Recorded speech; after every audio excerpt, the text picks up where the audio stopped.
Welcome back students. आज हम पढ़ने वाले हैं गॉस लॉ। ये बहुत ही इंपॉर्टेंट टॉपिक है इलेक्ट्रोस्टैटिक्स का, तो ध्यान से समझेंगे। ठीक है, तो देखो भाई, मैंने क्या दे रखा है यहाँ पर, एक चार्ज क्यू दे रखा है तुमको, और इस चार्ज क्यू की वजह से मैंने इलेक्ट्रिक फील्ड लाइंस ड्रॉ करी हुई है। ठीक है, इलेक्ट्रिक फील्ड लाइंस ड्रॉ करी हुई है, दैट इज ई वेक्टर है ये इस पॉइंट चार्ज का। तो मुझे देखना है कि लाइक अगर मैं एक, ये मेरा गॉसियन सरफेस है, मतलब एक इमेजिनरी सरफेस है, इस तरह से सोच लो। ये एक इमेजिनरी सरफेस है, स्फीयर है, इमेजिनरी स्फीयर है। तो मुझे बताना है इस स्फीयर के थ्रू कितना फ्लक्स पास होगा, ये मेरे को कैलकुलेट करना है। ठीक है, यही गॉस ने कैलकुलेट किया था। तो ये ई वेक्टर है। मैं अगर इस स्फीयर का अगर छोटा सा एरिया एलिमेंट ले लूं, let's say D A area है, तो इसका डी ए वेक्टर कुछ इस तरह से चला जाएगा, है कि नहीं। तो ई वेक्टर और डी ए वेक्टर में एंगल कितना बन जाएगा, 0 डिग्री। और इस गॉसियन सरफेस का, ये जो अपन ने इमेजिनरी स्फीयर लिया है ना, इसका रेडियस कितना ले लो, आर ले लो। तो मैं बोल सकता हूँ यहाँ पर ई की वैल्यू कितनी होगी भाई, ई की वैल्यू होगी के क्यू बाई आर स्क्वायर, है ना। ई की वैल्यू कितनी होगी, के क्यू बाय आर स्क्वायर। अब तुमसे पूछे कि स्फीयर के थ्रू कितना फ्लक्स जा रहा है, पहले तुम क्या कैलकुलेट करोगे कि स्मॉल एरिया के थ्रू फ्लक्स कितना है, डी एरिया के थ्रू, वो कितना हो जाएगा, E D and cos of 0 degree, है ना। तो E D A cos of 0 degree, तो ये आ जाएगा के Q by R square into D A. अब मैं बोलूँ इस स्फीयर के थ्रू टोटल फ्लक्स कितना होगा, फाई, वो होगा इंटीग्रल ऑफ डी फाई, है ना। तो कितना हो जाएगा, इंटीग्रेशन ऑफ के Q R square D A. के क्यू आर स्क्वायर तो कांस्टेंट है ना, पूरे स्फीयर पे इलेक्ट्रिक फील्ड की वैल्यू क्या है, कांस्टेंट है। तो के क्यू बाई आर स्क्वायर तो अपना बाहर ही आ जाएगा। इधर क्या बचेगा, integration of D A. Integration of D A तुम्हें क्या दे देगा भाई, ऐसे अगर इस गॉसियन सरफेस के, गॉसियन स्फीयर के लिए तुम अगर सारे डीए को जोड़ते जाओगे तो वो तुम्हें क्या देगा, total surface area of the sphere. तो कितना हो जाएगा, ये के की वैल्यू रख देते हैं हम, 1/4 pi epsilon naught Q upon R square. और इंटीग्रेशन ऑफ डी ए तुम्हें क्या देगा, total surface area, that is 4 pi R square. तो यहाँ से तुम्हें दिख रहा होगा 4 पाई आर स्क्वायर और 4 पाई आर स्क्वायर, ये टर्म कैंसिल। तो फ्लक्स कितना आ गया इस क्लोज्ड गॉसियन सरफेस के थ्रू, ये कितना आ जाएगा, क्यू बाय एप्सिलॉन नॉट। ठीक है, यही अपना गॉस लॉ है। गॉस लॉ क्या बोलता है कि किसी भी क्लोज सरफेस के थ्रू जो भी इलेक्ट्रिक फ्लक्स होगा वो कितना होगा, charge enclose by that surface. यहाँ पर इस, ये जो अपना स्फीयर था, इसने कितना चार्ज एनक्लोज कर रखा था, Q, charge enclose by surface divided by epsilon naught. ठीक है। अच्छा, अब देखो, अगर मैं इस स्फीयर, ये जो मैंने गॉसियन सरफेस लिया था ना, अगर मैं इसका स्फीयर 2r कर देता, तो बताओ क्या फ्लक्स मेरा चेंज होता या नहीं होता। भाई अगर मैं इसका एरिया बढ़ा भी देता, लेट से इसका रेडियस 2r कर देता, तो यहाँ पर 2r का स्क्वायर होता और इधर भी क्या होता, 2r का होल स्क्वायर। तो वो तो वैसे ही कैंसिल हो जाना था। इट मींस किसी भी क्लोज सरफेस के थ्रू जो भी फ्लक्स होगा वो इंडिपेंडेंट होगा किसके, डायमेंशन ऑफ गॉसियन सरफेस के। ठीक है, ये अपना गॉसियन सरफेस था, यही जो अपने ने स्फीयर लिया था। ठीक है, तो ये यही बात मैंने यहाँ पे लिखी है, that is flux through close surface, any close surface is independent of dimensions of Gaussian surface. ठीक है, जैसे यहाँ पे अपने पास दो स्फीयर थे, एक था स्फीयर S1, एक था स्फीयर S2।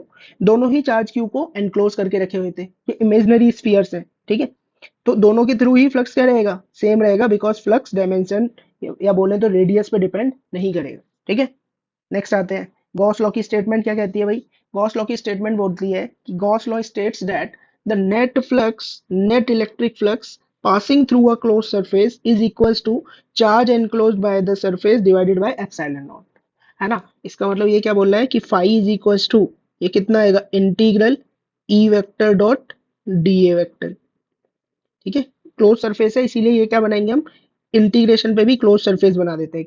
ये जो सर्कल टाइप बनाया, इट मींस ये हम इंटीग्रेशन किसके ऊपर कर रहे हैं, क्लोज सरफेस के ऊपर। तो ये क्या हो जाएगा, charge enclosed by the Gaussian surface divided by epsilon not, यही अपना क्या है, गॉस लॉ। ठीक है, तो बहुत ही इजी सा लॉ है, ऐसा कोई डिफिकल्ट नहीं है।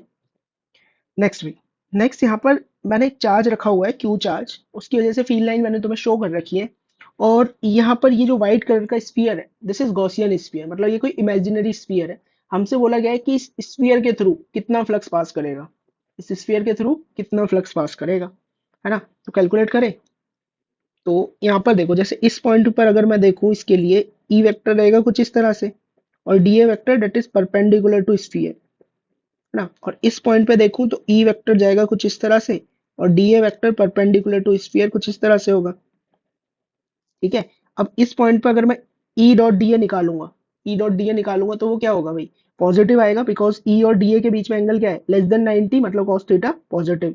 बट अगर मैं यहाँ पर ई डॉट डी ए निकालूंगा, ई डॉट डी ए यहाँ पर कैसा आएगा, यहाँ पर आएगा वो negative, because angle between E vector और डी ए वेक्टर क्या है अपना, ग्रेटर देन 90 डिग्री है, तो cos थीटा क्या आ जाएगा, नेगेटिव हो जाएगा। ठीक है, तो यहाँ पर एक बात हमें पता चली कि इसका जो मैं डी फाई देखूंगा, इसका डी फाई ये कैसा आएगा, नेगेटिव, और उतना ही सेम मैग्नीट्यूड का डी फाई इधर कितना आएगा, वो पॉजिटिव आने वाला है।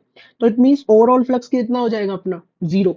Overall flux through the surface क्या होगा, जीरो। और इस बात को तुम ऐसे भी फिजिकली वेरीफाई कर सकते हो कि जितनी number of field lines enter करी, उतनी ही number of field lines exit कर गई। ठीक है, that is incoming flux is equals to outgoing flux, तो नेट फ्लक्स क्या हो जाएगा, जीरो, है ना। तो दूसरा रीजन क्या है अपना, that number of electric field lines entering the Gaussian sphere is equals to number of lines exiting the Gaussian sphere, number of lines exiting the Gaussian sphere। Okay, तो नेट फ्लक्स कितना आएगा, net flux हमारा इस Gaussian surface के through, white वाले sphere के थ्रू net flux क्या हो जाएगा, जीरो। तो इससे एक और बात हमें पता चलती है कि गॉस लॉ क्या बोलता था हमें कि फ्लक्स कब आएगा, जब कोई भी ऑब्जेक्ट चार्ज को एनक्लोज करके रखेगी। यहाँ पर तो इसने चार्ज एनक्लोज ही नहीं कर रखा था ना भाई, गॉसियन सरफेस के अंदर तो कोई चार्ज ही नहीं था, तो फ्लक्स क्यों आएगा। ओके, तो ये सारे गॉस लॉ के ही कॉन्सिक्वेंसेज हैं। ठीक है, ओके, तो नेक्स्ट देखो, हमारे पास चार चार्जेस हैं और मैंने एक गॉसियन सरफेस बनाया हुआ है। मुझे इस गॉसियन सरफेस के थ्रू फ्लक्स देखना है चारों चार्जेस का। ठीक है, तो अगर मैं देखूं फ्लक्स किसका देखता हूं, पहले Q1 चार्ज का फ्लक्स देखूं तो उसे मैं फाई वन बोल रहा हूँ, होगा integral E one vector that is Q1 vector का जो भी इलेक्ट्रिक फील्ड है गॉसियन सरफेस के ऊपर, dot D A is equal to Q1 by epsilon naught, Gauss law के अकॉर्डिंग। फाई टू अगर हम देखें तो क्या आएगा, इंटीग्रल जो भी Q2 चार्ज का फील्ड है गॉसियन सरफेस के ऊपर, dot D A vector is equal to Q2 by epsilon naught. Phi three अगर मैं देखूं तो ये कितना होगा, integral E three vector dot D A vector, और Q three by epsilon naught नहीं होगा क्योंकि गॉस लॉ के अकॉर्डिंग फ्लक्स सिर्फ उसी की वजह से होता है जो भी एनक्लोज चार्ज होता है। तो यहाँ पर क्यू थ्री वाला क्या है, इसकी वजह से फ्लक्स क्या रहेगा, जीरो रहेगा, है ना। फाई फोर अगर हम देखें वो भी क्या आएगा, closed integral E four vector जो भी उसका फील्ड है गॉसियन सरफेस के ऊपर, dot D A is equal to zero. Q four का फील्ड तो होगा ही ऑब्वियसली, कुछ ना कुछ लाइंस तो पास करेंगी, बट फ्लक्स क्या रहेगा, वो जीरो रहेगा, है ना। तो अब क्या करो, नेट फ्लक्स देखो कि भाई नेट फ्लक्स कितना पास हुआ। नेट फ्लक्स की अगर मैं बात करूं, net flux through Gaussian surface और we can say close surface, net flux through close surface. तो अगर मैं नेट फ्लक्स की बात करूंगा, मैं बोलूंगा कि फाई नेट क्या हो जाएगा मेरा, phi one plus phi two plus phi three plus phi four. तो ओवरऑल ये क्या बन जाएगा, ये बन जाएगा close integral E one dot D A. तो मैं क्या कर रहा हूँ, पहले E one, E two, E three और ई फोर ये तो साथ में लिख दिए, डॉट डी ए वेक्टर, यही अपना नेट फ्लक्स होगा, होगा या नहीं होगा।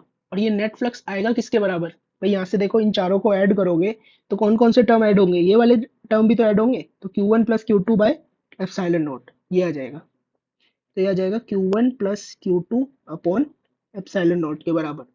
तो यहाँ से देखो, क्या तुम्हें एक ऑब्जर्वेशन पता चल रही है कि जो नेट फ्लक्स है, net flux is close integral net electric field dot D A vector is equals to Q one plus Q two क्या थे, इस सरफेस के अंदर जो एनक्लोज चार्ज थे वो कौन थे, क्यू वन और क्यू टू। तो जो नेट फ्लक्स है उसमें इलेक्ट्रिक फील्ड तो चारों चार्जेस का है, चाहे अपना जो चार्ज है वो गॉसियन सरफेस के अंदर है या बाहर है उस पर डिपेंड नहीं कर रहा, नेट फील्ड जो गॉसियन सरफेस के ऊपर रहेगा वो सारे चार्जेस का रहेगा। लेकिन जो नेट फ्लक्स होगा वो किसका रहेगा, सिर्फ जो भी एनक्लोज चार्ज थे सिर्फ उनका रहेगा।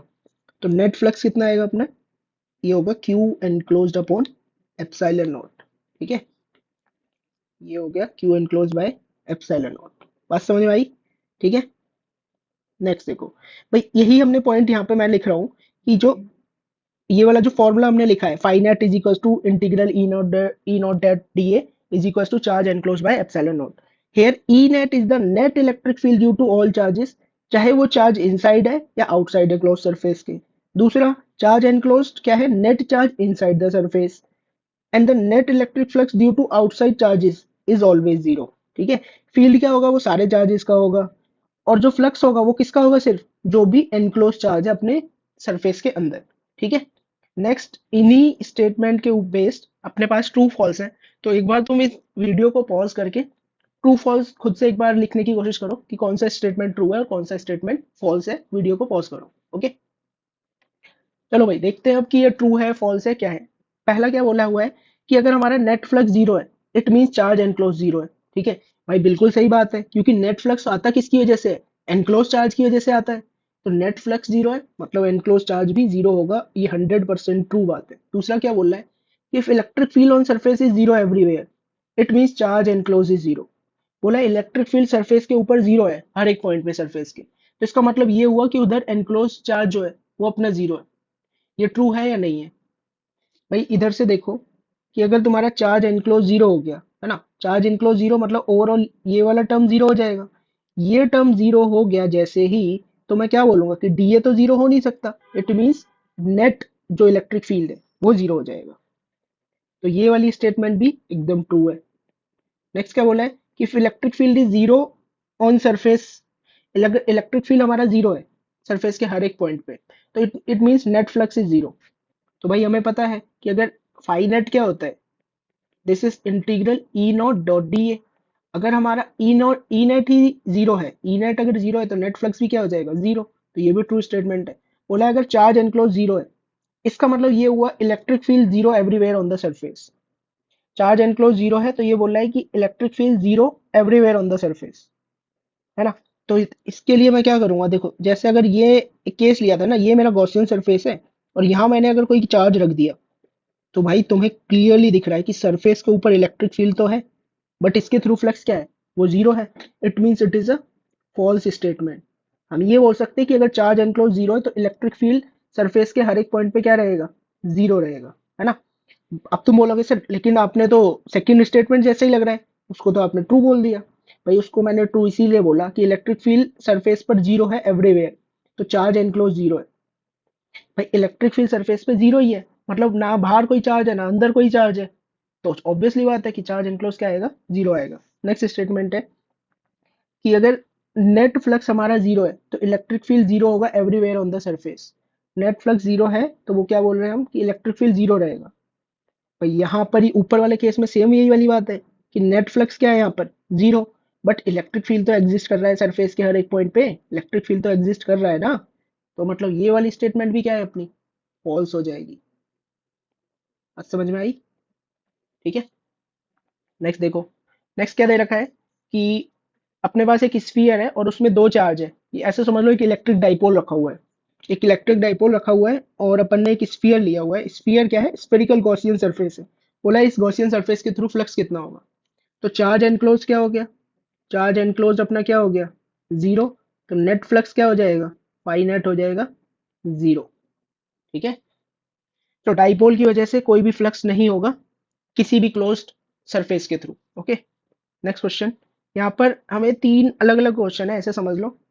एक हेमिस्फीयर है, पहले हेमिस्फीयर के बिल्कुल कर्ड सरफेस उस पर रखा हुआ है हमने सर्कुलर बेस पे एक चार्ज। दूसरे में हेमिस्फीयर के बिल्कुल अंदर रख दिया हमने क्यू चार्ज, और एक में हेमिस्फीयर के बिल्कुल बाहर रख दिया क्यू चार्ज। तो ऑब्वियस सी बात है कि गॉस लॉ के अकॉर्डिंग, गॉस लॉ क्या बोलता है? Net flux is equal to charge enclose by epsilon naught. तो यहाँ पर तो क्लोज सरफेस पूरा बन ही रहा है। भाई पूरा क्लोज सरफेस बन गया ना, इस तरह से क्लोज सरफेस है, क्लोज सरफेस के अंदर पूरा का पूरा चार्ज रखा हुआ है। It means net flux through hemisphere कितना आ जाएगा यहाँ पर? यहाँ पर आ जाएगा क्यू बाय एप्सिलॉन नॉट। दूसरे केस में मतलब ये लास्ट वाले केस में भी पूरा क्लोज सरफेस बन गया, लेकिन चार्ज क्या रखा हुआ है? बाहर रखा हुआ है। तो it means net flux through the close surface ये कितना आ जाएगा? जीरो। बट इस वाले केस में क्या है? फर्स्ट वाले केस में बिल्कुल बाउंड्री पे रखा हुआ है। कैसे रखा हुआ है? बाउंड्री पे। तो हमें क्या करना पड़ेगा, पहले इस पूरे को सिमेट्रिकली रखना होगा, या मैं बोलूँ तो पहले मेरे को क्लोज सरफेस चाहिए। तो मैं क्या कर रहा हूँ, इस चार्ज को सिमेट्रिकली एनक्लोज कर लेता हूँ। सिमेट्रिकली कैसे एनक्लोज करूंगा? मैं इस नीचे वाले पार्ट का भी हेमिस्फीयर कंप्लीट कर दे रहा हूँ। अब ये क्या बन गया? पूरा स्फीयर बन गया। स्फीयर के अंदर कितना चार्ज एनक्लोज है? क्यू। तो अगर मैं फाई थ्रू स्फीयर बोलूंगा, पूरे स्फीयर के थ्रू फ्लक्स कितना पास कर रहा है? Q by epsilon naught. तो हेमिस्फीयर के थ्रू फ्लक्स कितना पास करेगा? स्फीयर का आधा, that is Q by two epsilon naught. तो इस वाले केस का आंसर है Q by two epsilon not. Okay, next case. हमें क्या दे रखा है कि एक स्क्वायर प्लेट है, स्क्वायर प्लेट के ऊपर हमने क्यू चार्ज रखा हुआ है। कितने डिस्टेंस पर? ए बाय टू डिस्टेंस पे रखा हुआ है। और ये स्क्वायर प्लेट की साइड लेंथ कितनी दे रखी है तुम्हें? A. You have to find out the net flux through the square plate. तो भाई गॉस लॉ लगाएंगे, बट गॉस लॉ लगाने का सबसे पहला तरीका क्या है कि भाई सरफेस कैसी होनी चाहिए, क्लोज सरफेस होनी चाहिए। तो हमें पहले सरफेस को क्लोज बनाना पड़ेगा। उसके लिए हम कैसे करेंगे, सरफेस क्लोज तो बनानी है बट इस तरह से बनानी है कि ये क्यू चार्ज सिमेट्रिकली रखा हो हर सरफेस के थ्रू। ओके, तो इसको एनक्लोज करने का तरीका क्या है कि क्यों ना हम एक क्यूब बना लें। एक क्यूब बना लेंगे तो ये सिमेट्रिकली एनक्लोज हो जाएगा। ओके, तो वही क्यूब हम बनाते हैं। तो देखो भाई, मैंने इस क्यू चार्ज को क्या है सिमेट्रिकली एनक्लोज कर दिया है एक क्यूब के अंदर, ठीक है। और हमें किसके थ्रू बताना है, फ्लक्स। ये जो शेडेड फेस है इसके थ्रू हमें फ्लक्स बताना है। तो मैं क्या करूंगा, मैं बोलूंगा पहले तो मैं निकालूंगा इस पूरे क्यूब के थ्रू कितना फ्लक्स पास कर रहा है। मैं बोलूंगा कि भाई पूरा क्यूब के थ्रू जो फ्लक्स पास कर रहा है वो बन रहा है Q by epsilon naught Gauss law के अकॉर्डिंग। अब ये जो पूरा फ्लक्स है क्यूब किससे, 6 फेस से मिलकर बना है। तो मैं बोलूंगा कि this is equal to flux through 6 plate. कितना है वो, Q by epsilon naught. Since Q charge symmetrically place किया है तो मतलब हर एक प्लेट के थ्रू फ्लक्स क्या है, सेम है। तो फाई थ्रू किसी भी एक प्लेट के थ्रू अगर हम देखेंगे वो कितना आ जाएगा, क्यू बाय 6 एप्सिलॉन नॉट। ठीक है, याद रखना है कि क्यू को कैसे प्लेस करना है, Q should be symmetrically placed. Q should be symmetrically placed. तभी तुम ऐसे बोल सकते हो कि एक प्लेट के थ्रू फ्लक्स कितना हो जाएगा, Q by 6 epsilon naught, symmetrically placed, है ना। नेक्स्ट केस आते हैं। नेक्स्ट केस में क्या दे रखा है कि एक क्यूब दे रखा है तुम्हें, है ना। क्यूब दे रखा है और क्यूब के किसी कॉर्नर पे हमने क्यू चार्ज रख दिया। अब बोला हुआ है कि इस प्लेट के थ्रू कितना फ्लक्स पास करेगा। या फिर तुम्हें ऐसे वो स्क्वायर प्लेट दे देगा, कोई स्क्वायर प्लेट दे देगा और बोलेगा कि ए डिस्टेंस पे तुमने क्यू चार्ज रख दिया। मतलब सेम ही सिचुएशन है दोनों। तो इस केस में कैसे हम फ्लक्स पास करेंगे, सबसे पहले मेरे को इस क्यू चार्ज को सिमेट्रिकली प्लेस करना होगा। इस क्यू चार्ज को सिमेट्रिकली प्लेस करने के लिए क्या करूंगा, मैं ऊपर एक क्यूब बना दूंगा। एक क्यूब ऊपर बना दूंगा इस तरह से। एक क्यूब ऐसे साइड में बन जाएगा मेरा, एक क्यूब ऐसे नीचे बन जाएगा। और फिर क्या करेगा, पीछे की तरफ भी मेरे को एक क्यूब लगाना पड़ेगा, एक क्यूब और लगाना पड़ेगा। मतलब इस क्यू चार्ज को सिमेट्रिकली प्लेस करने के लिए मेरे को 7 क्यूब और चाहिए। टोटल 8 क्यूब हो जाएंगे, तब ये क्यू चार्ज 8 क्यूब के लिए सिमेट्रिकली प्लेस होगा। आज समझ में आ रही है थोड़ी थोड़ी तुम्हें, थोड़ी सी विजुअलाइजेशन चाहिए बस तुम्हें, ठीक है। विजुअलाइज करने की कोशिश करो कि ये क्यू चार्ज कैसे सिमेट्रिकली प्लेस होगा जब हम 8 क्यूब लगा देंगे। अगर, तो इट मीन्स ये जो क्यू चार्ज है ये एक ऐसे क्यूब के सेंटर पे होगा जिसकी ये ओवरऑल साइड कितनी हो जाएगी, ये साइड हो जाएगी 2a। इनिशियली ये वाली साइड थी a, तो ये वाली साइड भी कितनी हो जाएगी a। ठीक है, तो उसी सिचुएशन को मैं ड्रॉ कर रहा हूँ। तो देखो इस तरह से मैं कुछ क्यूब को प्लेस कर दूंगा जैसा कि मैंने डायग्राम में दिखाया हुआ है। सॉरी, क्यू चार्ज को किस तरह से, इस तरह से हमने एक 2a साइड लेंथ वाले क्यूब के अंदर रख दिया। अब हमें बताना है क्या, फ्लक्स हमें किसके थ्रू बताना है, ये जो ब्लू वाला तुम्हें दिख रहा है ना, ब्लू वाली प्लेट जो है, इसके थ्रू बताना है हमें कितना फ्लक्स पास करेगा। वही ये वाली प्लेट है, वो जो ब्लू वाली प्लेट है वो ये वाली प्लेट है जिसके थ्रू हमें पूछा हुआ था। ठीक है, अब तुम्हें पता है कि फ्लक्स थ्रू क्यूब, क्यूब के थ्रू जो टोटल फ्लक्स जाएगा, ये जो क्यूब है 2a साइड का, वो कितना होगा, क्यू बाय एप्सिलॉन नॉट, है ना। और हर एक प्लेट के थ्रू जो फ्लक्स जाएगा, हर एक प्लेट के थ्रू वो कितना जाएगा, हर एक फेस के थ्रू कितना जाएगा, क्यू बाय 6 एप्सिलॉन नॉट, ऊपर हम कैलकुलेट कर ही चुके। और हर एक फेस है, हर एक जो फेस है वो 4 और ऐसे प्लेट से मिलके बना हुआ है। हर एक फेस 4 और प्लेट से मिलके बना हुआ है। तो इसको मैं लिख लेता हूँ flux through face. Flux through each face is Q by 6 epsilon naught. और हर एक फेस क्या है, 4 प्लेट से मिलके बना हुआ है, तो that is 4 times of flux through each plate, that is Q by 6 epsilon naught. तो फ्लक्स थ्रू ईच प्लेट कितना निकल के आएगा, फ्लक्स थ्रू ईच प्लेट जो निकल के आएगा वो आएगा क्यू बाय 24 एप्सिलॉन नॉट। तो फ्लक्स जो पूछा हुआ था वही ये वाला फ्लक्स ही पूछा हुआ था। सो अपना आंसर क्या हो जाएगा, क्यू बाय 24 एप्सिलॉन नॉट। ये स्टैंडर्ड रिजल्ट है, तुम इसको याद भी रख सकते हो, बट अगर इमेजिनेशन से थोड़ा समझ लोगे तो कोई ऐसी बड़ी बात नहीं है इसको समझना, ठीक है। नेक्स्ट देखो भाई, ये पूछा हुआ है जेई मेन 2025 का सवाल है ये। काफी इजी सवाल था, ऐसा कोई टफ नहीं है। ये कब पूछा हुआ है अपन से, जेई मेन 2025 में पूछा हुआ सवाल है ये, जेई मेन 2025 में। तो एक बार खुद करने की कोशिश करो वीडियो को पॉज करके इस क्वेश्चन को, देन सॉल्यूशन देखो। ओके, तो हमें पता है कि ये क्यू चार्ज रखा हुआ है, इसको अगर हमें सिमेट्रिकली एनक्लोज करना है, ठीक है। तो इसमें एक इंफॉर्मेशन मिसिंग थी ऑफिशियल पेपर में, ये वाला डिस्टेंस उन्हें a/2 देना मिसिंग था, तो ये बोनस क्वेश्चन हो गया था, सबको देना चाहिए था ये, है ना। मतलब सबको इसके मार्क्स मिल गए थे। इस क्यू चार्ज को a/2 डिस्टेंस पे रखोगे तभी हमारा गॉसियन सरफेस क्या बन पाएगा, एक क्यूब बन पाएगा। अगर कोई भी जनरल डिस्टेंस होता, लेट्स से a होता, तो अगर मेरे को इसको एनक्लोज करना है तो मैं क्यूबॉइड बनाता, और अगर मैं क्यूबॉइड बनाता तो हर एक फेस के थ्रू फ्लक्स सेम नहीं होता। ओके, तो इसीलिए ये डिस्टेंस उन्हें देना चाहिए था, that this distance is a/2।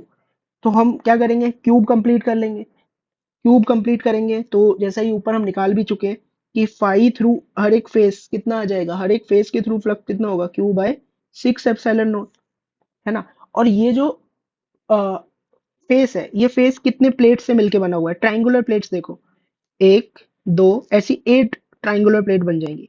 तो ये 8 ट्राइंगुलर प्लेट से मिलके बना हुआ है, तो हम इसको बोल देंगे 8 times of 5 triangular plate, this is equals to Q/6 epsilon naught. तो एक ट्राइंगुलर प्लेट के थ्रू कितना फ्लक्स पास कर रहा है, that is Q/48 epsilon not. हमें कितनी प्लेट के थ्रू बताना है, हमें 5 ट्राइंगुलर प्लेट के थ्रू बताना है भाई, शेडेड रीजन के थ्रू ही पूछा हुआ है ना। तो इस तरह से 5 ट्राइंगुलर प्लेट है, इनके थ्रू हमें फ्लक्स बताना है। तो क्या हो जाएगा ये, this is equals to 5 through 5 triangular plate, 5 through 5 triangular plate, या फिर हम बोल सकते हैं flux through the shaded region, flux through the shaded region. ये कितना आ जाएगा, 5 times of Q/48 epsilon naught. ठीक है, तो हो गया क्वेश्चन। नेक्स्ट आ जाओ, ये भी जेई मेन 2025 में पूछा हुआ है, this is also asked in JEE Main 2025, और ये काफी अच्छा क्वेश्चन था, ये थोड़ा विजुअलाइजेशन बेस्ड था। ठीक है, तो यहाँ पे हमें क्या दे रखा है, एक लाइन चार्ज दे रखा है जिसकी लेंथ कितनी है a/2, और उसको हमने कैप्ट करके रखा हुआ है कहाँ पर, सेंटर ऑफ एज BC। तो ये दिख रहा होगा ना, ये जो लाइन चार्ज है, ये इस तरह से कुछ लाइन चार्ज रखा हुआ है तुम्हारा यहाँ पर, इसकी लेंथ कितनी है a/2 दे रखी है, और इसको यहाँ पे रखा हुआ है, और क्यूब दे रखा है ABCDEFGH, और क्यूब की साइड लेंथ कितनी दे रखी है a, क्यूब की साइड लेंथ है a। हमसे क्या बोला हुआ है कि if linear line density, if the density of line charge is lambda coulomb per metre, इसकी चार्ज डेंसिटी कितनी दे रखी है अपने को, लैम्डा, है ना। तो हमें बताना है find out the total electric flux through all the faces of the cube, मतलब इस क्यूब के थ्रू कितना फ्लक्स पास कर रहा होगा। ओके, तो ये हमें बताना है। तो उसके लिए हमें देखना पड़ेगा कि ये जो क्यूब है ये कितना चार्ज एनक्लोज कर रहा है। पहले तो ये देखो इस लाइन चार्ज पे कितना चार्ज है, चार्ज ऑन लाइन चार्ज, ये जो लाइन चार्ज है अपने पास, इसके ऊपर कितना चार्ज हो जाएगा, इसका चार्ज पर यूनिट लेंथ है लैम्डा, और इसकी लेंथ कितनी है a/2। तो इतना चार्ज ये कैरी कर रहा है। अब हमें ये देखना है कि ये जो वायर है, वायर की तरह समझ लो इसको, लैम्डा जो दे रखा है वायर है, वायर का कितना पोर्शन क्यूब के अंदर है, वायर का कितना पोर्शन क्यूब के अंदर है। तो भाई ऐसे थोड़ा 3D में इसको देखने की कोशिश करो, अगर ये जो वायर है मैं इसको इस तरह से बनाऊं, थोड़ा मोटा बना लेते हैं इसको, इस तरह से मैंने ये वायर बनाया हुआ है ना। तो तुम देखोगे वायर के क्या करो, 4 पीसीस कर लो, 4 पीसीस, 4 अलग अलग पार्ट में ऐसे डिवाइड कर लो। तो तुम्हें यहाँ पे क्या नजर आएगा, जैसे अगर मैं तुम्हें इसका क्रॉस सेक्शन थोड़ा सा दिखाने की कोशिश करता हूँ इसको बड़ा करके, तो हमें ऐसा नजर आएगा कि सिर्फ यही वाला पोर्शन इसका किसके अंदर है, क्यूब के अंदर है। ठीक है, थोड़ा और बड़ा करके दिखाते हैं इस तरह से, इसका सिर्फ ये वाला पोर्शन क्यूब के अंदर जाएगा, बाकी तीनों पोर्शन तो बाहर ही है। मतलब इस लाइन चार्ज के ऊपर जितना भी चार्ज है उसका सिर्फ 1/4 चार्ज ही क्यूब के अंदर है, उसका सिर्फ कितना, 1/4 चार्ज ही क्यूब के अंदर है। ठीक है, सो हम बोलेंगे only 1/4 portion is inside the cube, is inside the cube। Okay, तो हमारा चार्ज एनक्लोज कितना आ जाएगा, चार्ज एनक्लोज आएगा 1/4 of the total charge of the line charge. तो 1/4, और टोटल चार्ज ये कितना कैरी कर रहा है, लैम्डा a/2, मतलब चार्ज एनक्लोज कितना है, लैम्डा a/8। तो अपना फ्लक्स कितना आ जाएगा क्यूब के थ्रू, फ्लक्स के थ्रू क्यूब आ जाएगा charge enclosed upon epsilon naught, lambda a/8 epsilon not अपना आंसर हो जाएगा। मतलब हम ऑप्शन डी को टिक कर देंगे, बहुत ही प्यार से अपन ने क्वेश्चन कर दिया। ओके, नेक्स्ट आओ। नेक्स्ट हमें क्या दे रखा है, एक क्यूब दे रखा है, और यूनिफॉर्म इलेक्ट्रिक फील्ड में रख रखा है ये, that is E is equal to E0 I cap. ये यूनिफॉर्म फील्ड में रखा हुआ है, हमें पूछा हुआ है कि इस क्यूब के थ्रू, ये जो क्यूब है इसके थ्रू कितना फ्लक्स पास करेगा। ठीक है, ये तुम्हारा CBSE वगैरह में भी पूछा जाता है, और जेई वगैरह में पूछा जाता है भर भर के। क्या बताना है हमें, फ्लक्स थ्रू क्यूब कितना होगा ये हमें बताना है। तो एक काम करो भाई, इलेक्ट्रिक फील्ड सिर्फ आई कैप डायरेक्शन में है, इलेक्ट्रिक फील्ड अगर आई कैप डायरेक्शन में है, तो मैं एक चीज यहाँ पर देख सकता हूँ कि ये जो ऊपर वाला फेस है इसका एरिया वेक्टर इस तरह से जाएगा ऊपर की तरफ, और इसका इलेक्ट्रिक फील्ड इस डायरेक्शन में जाएगा। तो मतलब इसके ई वेक्टर और ए वेक्टर में एंगल 90 डिग्री, तो ऊपर वाले फेस के थ्रू कोई फ्लक्स नहीं होगा, इन द सेम नीचे वाले फेस के थ्रू भी कोई फ्लक्स नहीं होगा। और ये जो पीछे वाला फेस है उसका एरिया वेक्टर कैसे जाएगा, इन टू द प्लेन होगा, और ई वेक्टर इस तरह से है। तो इन दोनों में भी एंगल 90 डिग्री, इसके थ्रू भी कोई फ्लक्स नहीं होगा, और ये जो सामने वाला फेस है इसका एरिया वेक्टर इस तरह से होगा और इलेक्ट्रिक फील्ड है अपना एक्स डायरेक्शन में, तो उसके थ्रू भी फ्लक्स नहीं होगा। तो मतलब फ्लक्स होगा किसके थ्रू? फ्लक्स होगा सिर्फ इन दोनों सरफेस के थ्रू जो मैंने शेड करे हैं, है ना। इन दोनों फेस के थ्रू ही बस फ्लक्स होगा। इनको भी नेमिंग कर देते हैं, this is face one, this is face two. तो फेस वन के लिए एरिया वेक्टर कैसे जाएगा? इसका एरिया वेक्टर कुछ इस तरह से होगा, ए वन वेक्टर बोल देते हैं, और इसका एरिया वेक्टर कुछ इस तरह से होगा, ए टू वेक्टर। तो अगर मैं फ्लक्स देखूं थ्रू फेस वन तो ये क्या हो जाएगा? ई वन वेक्टर डॉट ए वेक्टर, है ना, ई वन वेक्टर डॉट ए वेक्टर। ई वन क्या होगा? यहाँ पर फील्ड क्या है? यहाँ पर फील्ड कुछ इस तरह से है ना, ई वेक्टर तो इस तरह से। तो ई वन नहीं, इसको ई लिख लेते हैं जो भी अपना इलेक्ट्रिक फील्ड है, और यहाँ पर तो electric field A two vector के डायरेक्शन में ही है। तो ये हो जाएगा ई नॉट, और ए वन कितना हो जाएगा? ए स्क्वायर हो जाएगा। ई वन क्या हो जाएगा? इसकी लेंथ देख लो, लेंथ कितनी दे रखी है क्यूब की? एल। एल दे रखी है, ये क्यूब है जिसकी लेंथ है एल, तो एरिया हो जाएगा इसका L square, E naught L square and cos of 180 degree. तो ये कितना आ जाएगा? Minus E naught into L square. अगर मैं देखूं सेकंड वाले के थ्रू फ्लक्स कितना पास करेगा, फिर से वही E vector dot A two vector हो जाएगा, यहाँ ए वन था ऊपर वाले में, तो ये भी क्या हो जाएगा? ई नॉट एल स्क्वायर, और ई टू, ई वेक्टर और ए टू में एंगल कितना है? 0 डिग्री, तो ये कितना आ जाएगा? E naught into L square. तो नेट फ्लक्स कितना हो जाएगा इस क्यूब के थ्रू? नेट फ्लक्स होगा phi one plus phi two, जो कि कितना आ जाएगा अपना? 0 आ जाएगा। कितना आ जाएगा? 0। ठीक है। तो यहाँ से हमें एक बहुत ही इंपॉर्टेंट बात पता चलती है कि अगर कोई भी कैसी ऑब्जेक्ट है, 3D क्लोज्ड ऑब्जेक्ट है, 3D क्लोज्ड ऑब्जेक्ट है, और उसको तुमने यूनिफॉर्म फील्ड में रख दिया, किसी भी क्लोज सरफेस को अगर तुमने यूनिफॉर्म फील्ड में रख दिया, तो उसके थ्रू इलेक्ट्रिक फ्लक्स कितना होगा? 0। ठीक है, इस बात को हम लिख लेते हैं नोट करके। क्या है अपना? जरूर नोट कर लेना अपने अपने नोटबुक में। नोट, नोट ये हमें कि that the net electric flux, the net electric flux through any close surface, the net electric flux through any close surface in uniform electric field, through any closed surface in uniform electric field is zero. The net flux through any closed surface in uniform electric field is zero. हमेशा याद रखना। लेकिन field कैसा होना चाहिए? Uniform, मतलब उसकी value, मतलब उसकी डायरेक्शन और मैग्नीट्यूड चेंज नहीं होनी चाहिए विद डिस्टेंस। तो देखो नेक्स्ट क्वेश्चन भी सिमिलर टाइप है, बस यहाँ पे क्या दे रखा है? E vector is equals to E naught X I cap. यहाँ पर इलेक्ट्रिक फील्ड एक्स के साथ वेरी कर रहा है, where X is the distance from origin. ठीक है। इट मीन्स ये कैसा फील्ड है? ये नॉन यूनिफॉर्म फील्ड है। तो इट मीन्स हम ये समझ गए कि क्यूब के थ्रू कुछ ना कुछ फ्लक्स तो पास करेगा ही करेगा, क्योंकि ये क्यूब कैसे फील्ड में रखा हुआ है? नॉन यूनिफॉर्म फील्ड में। अगर यूनिफॉर्म फील्ड होता तो मैं डायरेक्टली बोलता इस क्यूब के थ्रू फ्लक्स क्या रहेगा? 0। तो ऐसा हम जानते हैं कि फ्लक्स किसके थ्रू पास करेगा? फ्लक्स लेकिन पास करेगा दो ही सरफेस के थ्रू, that is surface one and surface two. बाकी के थ्रू तो फ्लक्स जाएगा ही नहीं। क्यों नहीं जाएगा? क्योंकि उनका एरिया वेक्टर ई वेक्टर के परपेंडिकुलर है। फ्लक्स थ्रू सरफेस वन और सरफेस टू के थ्रू ही पास करेगा। ठीक है। तो करते हैं अब इसको। तो यहाँ पर अगर मैं देखूं इसका एरिया वेक्टर कुछ इस तरह से होगा, ए वन वेक्टर, और इधर इलेक्ट्रिक फील्ड की वैल्यू कुछ ई वन रहेगी, तो मैं इसको बोल देता हूँ ई वन वेक्टर। टू पॉइंट पर देखूं, टू वाले फेस पर, तो ए टू इसका आउटवर्ड नॉर्मल, तो इस तरह से ए टू जाएगा और इसी तरह से ई टू जाएगा। ई वन की वैल्यू क्या हो जाएगी? ई नॉट इंटू एक्स। वन वाले फेस का डिस्टेंस कितना है ओरिजिन से? एल, तो ये जाएगा ई नॉट इंटू एल। और टू वाले फेस का डिस्टेंस कितना है ओरिजिन से? एल प्लस ए, तो ये फील्ड कितना हो जाएगा? L plus A, E two की वैल्यू। ठीक है। तो अगर मैं फ्लक्स थ्रू फेस वन अगर मैं देखता हूँ, फाई वन की वैल्यू हो जाएगी ई वन वेक्टर डॉट ए वन वेक्टर। तो ये कितना हो जाएगा? ई वन कितना है अपना? E naught into L. A one कितना है? A square into cos of 180 degree, क्योंकि ये एक दूसरे के ऑपोजिट है। तो ये कितना हो जाएगा? Minus E naught L A square. Second phase के थ्रू फ्लक्स देखेंगे तो ये हो जाएगा E two vector dot A two vector, और इन दोनों में एंगल कितना है? 0 डिग्री, तो ये हो जाएगा E naught L plus A into A square and cos of 0 degree. तो ये ओवरऑल बन जाएगा E naught L A square plus E naught A cube. तो नेट फ्लक्स कितना हो जाएगा क्यूब के थ्रू? ये हो जाएगा phi one plus phi two. तो ओवरऑल नेट फ्लक्स देखो कितना आगे ऐड करोगे, तो ये बचेगा सिर्फ ई नॉट ए क्यूब बचेगा, ई नॉट एल ए स्क्वायर वाले टर्म कैंसिल आउट हो जाएंगे।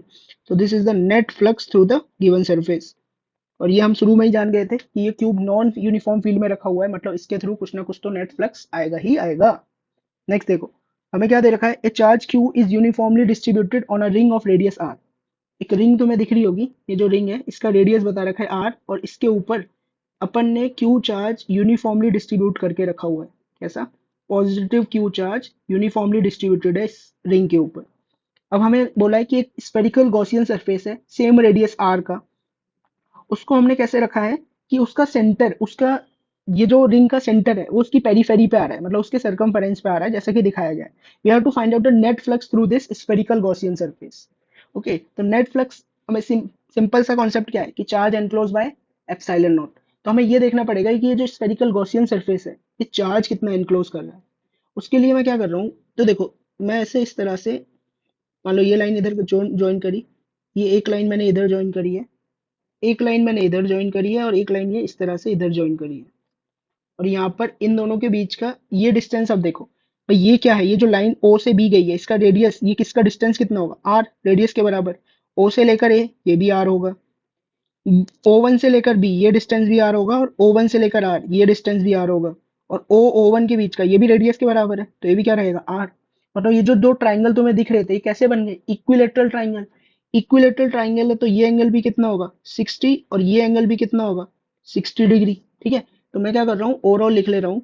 ओवरऑल इस वाले एंगल को मैं बोल दे रहा हूँ दिस एंगल इज कितना, थीटा बोल दे रहा हूँ। और हमें पता लग गया है कि ये थीटा कितना होगा, 60 + 60, तो थीटा की वैल्यू है 120 डिग्री। अब तुम एक बात बोल सकते हो रिंग के लिए, रिंग पे टोटल चार्ज क्यों यूनिफॉर्मली डिस्ट्रीब्यूटेड है, मतलब अगर एंगल 360 डिग्री है तो कितना चार्ज है, क्यू।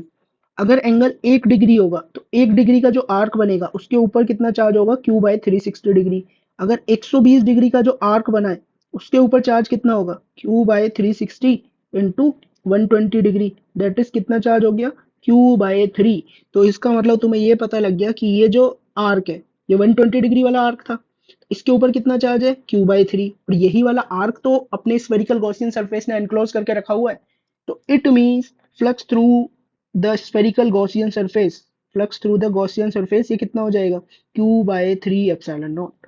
ओके, तो ये ज्योमेट्री थी बस थोड़ी सी, बाकी गॉस लॉ के अकॉर्डिंग फ्लक्स निकालना है तो कोई बड़ी बात नहीं थी।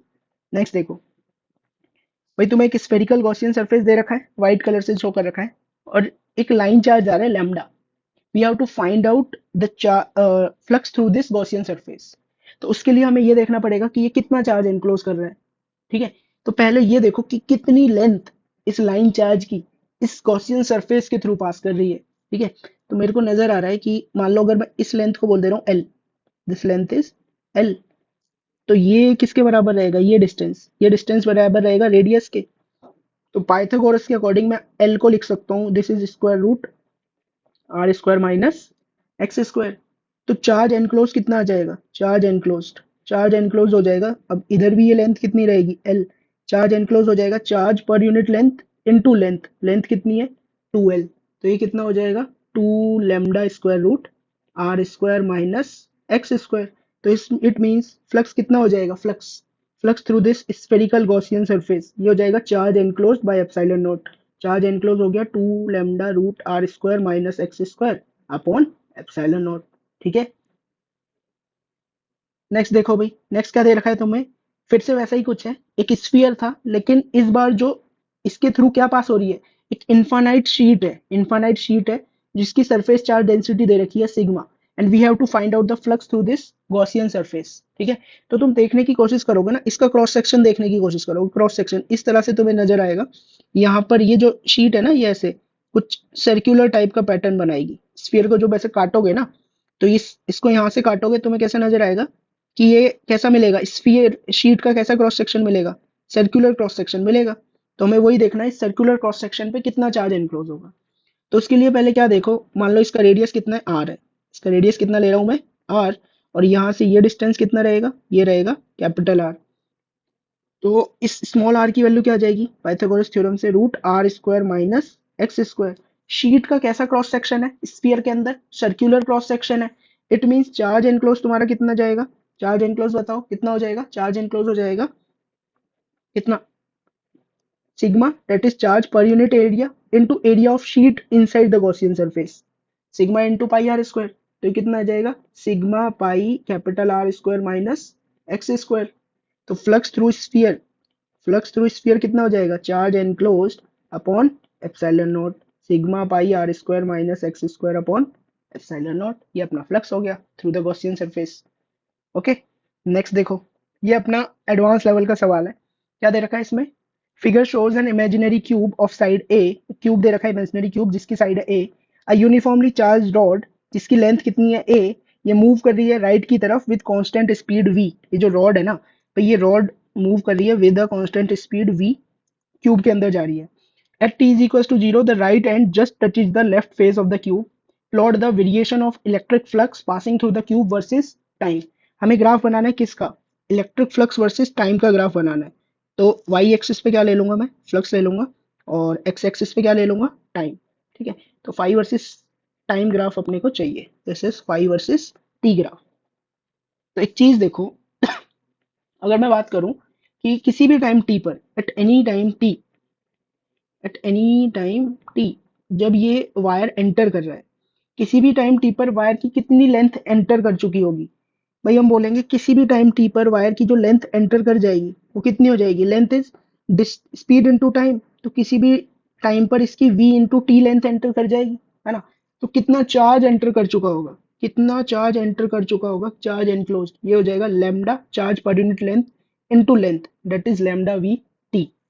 ठीक है, तो हम ऐसा बोल सकते हैं कि वाइल एंटरिंग, जब ये जो रॉड है ये एंटर कर रही होगी, तो फ्लक्स हमारा इंक्रीज करेगा, क्योंकि बेटा लेंथ जैसे जैसे बढ़ेगी चार्ज एनक्लोज बढ़ता चला जाएगा। फ्लक्स बढ़ेगा तो हम बोल सकते हैं फाई कितना होगा? Charge enclosed upon epsilon naught lambda V T upon epsilon naught. ठीक है, अब देखो, एक बात देखना, t is equal to zero पर, t is equal to zero पर ये जो रॉड है it is just started entering, इसने जस्ट स्टार्ट किया था एंटर करना। जस्ट स्टार्टेड एंटरिंग मतलब t is equal to zero पर फ्लक्स क्या होगा? Zero. t is equal to a by we, a by we पे पूरी रॉड एंटर कर जाएगी। ठीक है, complete rod is inside, complete rod is inside the cube, है ना? इस टाइम पे फ्लक्स कितना हो जाएगा?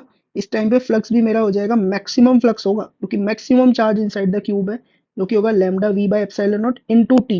लेकिन टी की जगह मैं ए बाई वी पुट कर दूंगा, तो इस टाइम पे फ्लक्स भी मैक्सिमम होगा, that is lambda A by epsilon naught. ठीक है, अब T greater than A by V होगा तो रॉड स्टार्ट एग्जिटिंग। टाइम जैसी ए बाई वी से ज्यादा होगा, रॉड एग्जिट करना स्टार्ट कर देगी। And t is equals to two a by v पर, ठीक है, पूरी रॉड को बाहर आने में कितना टाइम लगेगा? ए बाई वी, और ए बाई वी में एंटर करी, तो जब टाइम की वैल्यू होगी होगी two a by v, rod is completely outside the cube, rod is completely outside the cube, rod is completely outside the cube. तो भाई यहाँ से देखो कि तुम्हारा फ्लक्स जो है, फ्लक्स का वेरिएशन टाइम के साथ कैसा है? जब ये जो रॉड है अपनी एंटर कर रही थी, तब तुम देख रहे हो कि फाई वर्सेस टी, ये एक लीनियर रिलेशन है, मतलब ग्राफ स्ट्रेट लाइन ग्राफ बनेगा। तो ग्राफ किस तरह से जाएगा तुम्हारा? कुछ इस तरह से जाएगा। ठीक है, ये वाली जो वैल्यू है ये फ्लक्स की मैक्सिमम वैल्यू होगी, that is lambda A upon epsilon naught, और इसके करस्पॉन्डिंग जो टाइम होगा वो कितना होगा? ए बाई वी। अब रॉड एग्जिट करना स्टार्ट कर देगी, मतलब फ्लक्स डिक्रीज करना स्टार्ट कर देगा। तो जैसे ही यहाँ पर पहुंचेंगे फ्लक्स जीरो हुआ, मतलब rod is completely outside the fee, outside the cube, और टाइम कितना हो गया अपना? टू ए बाई वी, और यहाँ पर टी की वैल्यू जीरो थी और फाई की वैल्यू भी क्या थी? जीरो थी। ठीक है, तो ये अपना फाई वर्सेस टी का वेरिएशन हो गया। नेक्स्ट क्वेश्चन, लास्ट क्वेश्चन है, but it is totally advance level है भाई ये, है ना? थोड़ी इसकी नहीं, मतलब अच्छी खासी विजुअलाइजेशन चाहिए तुम्हें। यहाँ पे क्या दे रखा है? A infinitely long uniform line charge having charge per unit length lambda lies parallel to Y axis. भाई तुम्हें एक line charge, infinite line charge दे रखा है और ये पैरेलल टू वाई एक्सिस है, और ये रखा हुआ है at z is equal to root three a by two पर। ठीक है, we have to find out the electric flux due to this line charge through the rectangular surface a b c d. और ये एक rectangular surface है ए b c D, ये कहाँ पर है? एक्स वाई प्लेन में है, ये एक्स वाई प्लेन में है। ठीक है, एक्स वाई प्लेन में रखा हुआ है, और मतलब ये पासिंग थ्रू ओरिजिन है, ऐसे भी समझ सकते हो, with it centre at its origin. इसके थ्रू फ्लक्स कितना पास करेगा ये पूछा हुआ है। तो भाई फ्लक्स निकालने का तरीका मुझे पता है कि सबसे पहले तुम इस लाइन चार्ज को एनक्लोज करो, और इस तरह से इस लाइन चार्ज को एनक्लोज करो कि ये लाइन चार्ज तो आ ही जाए उस जो भी तुम्हारा क्लोज सरफेस है। दूसरा, ये जो सरफेस है ये भी उसके अंदर ही आ जाए, तो तुम्हारा काम हो जाएगा, है कि नहीं? तो मैं इधर गॉसियन सरफेस कैसा बनाऊंगा? मैं गॉसियन सरफेस बनाऊंगा एक सिलेंड्रिकल गॉसियन सरफेस। अब थोड़ा ध्यान से देखने की कोशिश करना कि मैं सिलेंड्रिकल गॉसियन सरफेस किस तरह से बनाऊंगा। मैं इस तरह से एक सिलेंड्रिकल गॉसियन सरफेस बनाऊंगा। ये जो मेरा है, ये है एक सिलेंड्रिकल गॉसियन सरफेस। इस तरह से ये एक सिलेंड्रिकल गॉसियन सरफेस बनाऊंगा मैं इस चार्ज को एनक्लोज करने के लिए। ठीक है, 3D में देख रहे हैं किस तरह से। अब तुम इधर इधर से देखो, इसको विजुअलाइज करने के लिए इधर से देखना स्टार्ट कर दो। इधर से देखोगे तो तुम्हें सिलेंडर का क्या है, सर्कुलर क्रॉस सेक्शन दिखाई देगा या नहीं देगा? ठीक है, सिलेंडर किस तरह से था एक और बार देख लो कि इस तरह से मैं एक सिलेंड्रिकल सरफेस बनाऊंगा कि ये भी एनक्लोज हो जाए और वायर तो एनक्लोज होना ही चाहिए। इस तरह से सिलेंड्रिकल गॉसियन सरफेस दिखेगा तुम्हें, है ना? तो इधर से देख रहे हो तो तुम्हें उसका सिर्फ सर्कुलर क्रॉस सेक्शन दिखेगा, और उसी सर्कुलर क्रॉस सेक्शन को मैं यहाँ पे बना रहा हूँ। जो सर्कुलर क्रॉस सेक्शन तुम्हें दिखेगा वो कुछ इस तरह से दिखेगा। और ये जो सरफेस है ए बी सी डी, ये एक लाइन की तरह दिखेगा। तो वो जो लाइन है उसको मैंने कुछ इस तरह से यहाँ पे बना दिया। ठीक है, ये कौन सी वाली एज दिख रही है तुम्हें? एडी दिख रहा है, ये एडी। इसके पीछे की तरफ कौन होगा? बीसी। ठीक है, अब तुम्हें ये देखना है कि भाई लाइन चार्ज जो है वो, लाइन चार्ज कितना चार्ज एनक्लोज हो पा रहा है, हमें वो देखना पड़ेगा। चार्ज कितना एनक्लोज होगा? देखो, फिर से देखो चार्ज कितना एनक्लोज होगा। चार्ज एनक्लोज के लिए मैं ये सिलेंड्रिकल गॉसियन सरफेस तो बना ही रहा हूँ। ये मेरा सिलेंड्रिकल गॉसियन सरफेस है। इस लाइन चार्ज की कितनी लेंथ आ गई इस सिलेंडर के अंदर? इस सिलेंडर के अंदर ये वाली लेंथ आ जाएगी, मतलब सिलेंडर की जो भी लेंथ ले रहा हूं मैं सिलेंड्रिकल गॉसियन सरफेस की, उतने ही लाइन चार्ज की लेंथ मेरी एनक्लोज हो जा रही है। ठीक है, तो मैं क्या कर रहा हूँ, चलो मैं लिख देता हूँ चीजों को।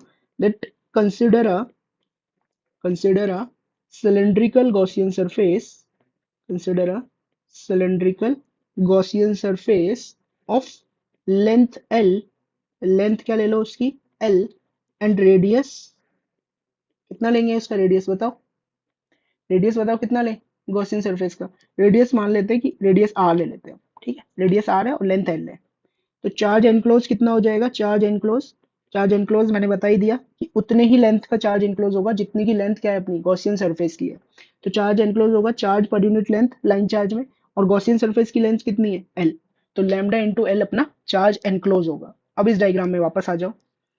यहाँ पर अगर हम देखें भाई, ये वाली लेंथ कौन है? ये एडी फेस है, एडी फेस है, तो ये वाली लेंथ कितनी थी? ये लेंथ तो ए थी, है ना? मैं इसको सेंटर से भी कनेक्ट कर लेता हूँ। सेंटर से अगर हम कनेक्ट करेंगे इसको इस तरह से, सेंटर से मैंने इसको कनेक्ट कर लिया। ठीक है, और ये राइट एंगल ट्रायंगल मैं यहाँ पे कंप्लीट कर रहा हूँ। इसका जो रेडियस है वो तो ठीक है, रेडियस आर है जो भी अपन ने लिया है आर। ये वाली लेंथ कितनी होगी? ये वाली लेंथ, ये डिस्टेंस मतलब ओ से लेकर ये जो भी पॉइंट है, ये ओरिजिन था अपना। ठीक है, ये क्या है? ओरिजिन है। ये ओरिजिन था 0,0। ये तो यही वाला डिस्टेंस है ना। ये वाला डिस्टेंस कितना है? ये डिस्टेंस है √3a/2। ये वाला जो डिस्टेंस है, ये डिस्टेंस कितना है? √3a/2। This is √3a/2। और यहाँ पर अगर मान लो ये एंगल थीटा है तो ये एंगल भी क्या बनेगा? थीटा। और ये डिस्टेंस कितना है? a/2। तो यहाँ पर तुम टेन थीटा क्या लिख सकते हो?